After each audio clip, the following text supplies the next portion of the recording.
ராத்திரி 12 மணிக்கு அழுதுகிட்டு சார்.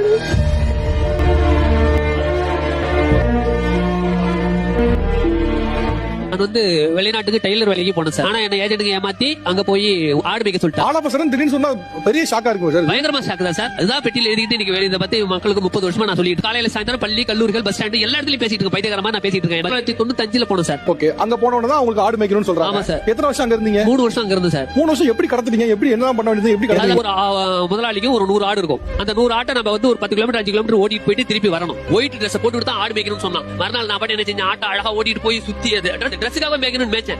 அப்படி மேய்ச்சிட்டு சாயந்தரம் வந்து நிப்பேன். சாயந்தரம் வந்த உடனே என்ன சுத்தி வந்து பார்த்து அடிப்பான். 5 அடி சவுக்கால எடுத்து அடிப்பான். எதுக்கு அடிச்சானா, இந்த வெள்ளை சட்டை எது கொடுத்தானா, எந்த இடத்துல உட்காந்துருந்தேன், எங்க ஏந்திரிச்சேன், எங்க படுத்திருந்தேன்னு பாத்துருந்து அத்தனை இடத்துல அழுகுப்படுத்தினா அத்தனை அடி அடிச்சான் சார். 5 அடி. அந்த 5 அடி அப்படியே வரி குதிரைக்கு பத்தி மாதிரி உடம்புல பதிஞ்சிருக்கும் சார். ஒரு மரத்துல சட்டையை கழட்டி வச்சுட்டு நான் சுத்தி மேய்ச்சிட்டு வரேன். சாயந்தரம் ஓட்டிட்டு அழுகப்படாம வரேன். சாயந்தரம் வந்து 5 அடி அடிக்கிறான் சார். கண்ணீர் வருது. இந்த பைனாக்குலர்ல இருந்து அங்க ஒண்ணு பாத்துருக்கான்.